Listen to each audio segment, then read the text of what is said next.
জয় গুরু। পরম প্রেমময় শ্রী শ্রী ঠাকুরের আতুল চরণে জানে আমার শতকোটি প্রণাম। শ্রী শ্রী বর্মার চরণে জানে আমার শতকোটি প্রণাম। শ্রী শ্রী বদ্দার চরণে জানে আমার শতকোটি প্রণাম। আপনাদের প্রতি প্রত্যেককে জানাই আমার আনন্দিত জয় গুরু।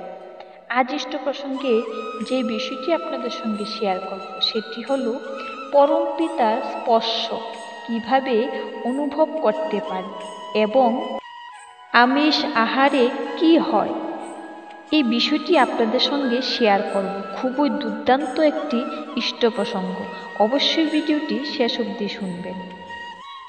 কথা প্রসঙ্গে শ্রী শ্রী ঠাকুর বললেন, আমার মনে হয় আমি যদি কয়েকবার মাছ না খেতাম তাহলে যে আরও কত অনুভব করতে পারতাম বলতে পারি না। আমিষ আহার আনন্দের পক্ষে ক্ষতিকর। এটা স্নায়ুকে বোধ ঐশ্বর্য থেকে বঞ্চিত করে, অন্তত আমি তাই ভাবি।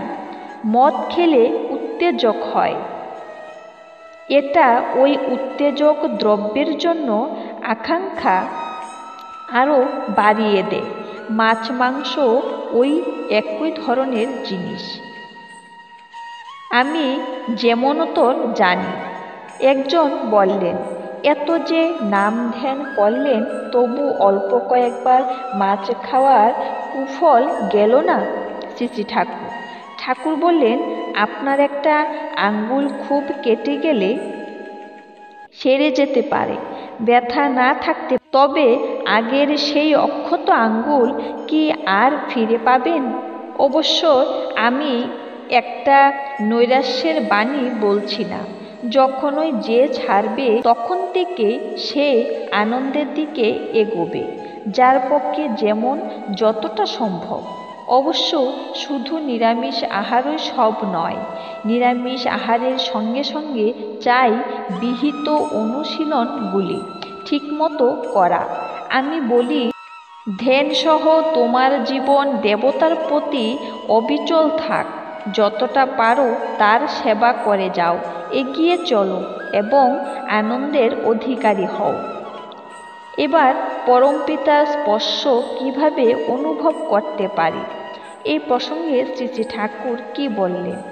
শ্রী শ্রী ঠাকুর অন্তরঙ্গ সুরে বললেন, পরমপিতাকে অমনি আমরা চোখে দেখি না, কানে শুনি না, কিন্তু তার স্পর্শ আমরা অনুভব করতে পারি ক্রাইস্ট এবং তার মতো যারা তাদের ভিতর দিয়ে।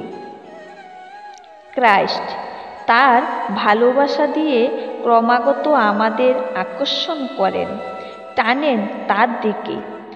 আমরা না জানলেও তিনি জানেন যে আমরা সবাই মুখ্যত তারই। আমরা তার প্রতি সংযুক্ত থাকি, এই তিনি চান, এই তার প্রাণের পিপাসা। কারণ এটি আমাদের মঙ্গল। আমাদের মঙ্গলটাই তার কাছে উপভোগ্য। তার সঙ্গে সংযুক্তি আনন্দের, বিষয়টি দুঃখের। তা তার পক্ষেও যেমন আমাদের পক্ষেও তেমনি। তাকে বাদ দিয়ে আমরা পরমপিতার কাছে যেতে পারি না। তাই কত জোরের সঙ্গে বললেন, আমি পথ, আমি সত্য, আমি গন্তব্য। আমার মাধ্যম ছাড়া কেউ পরমপিতার কাছে আসতে পারে না।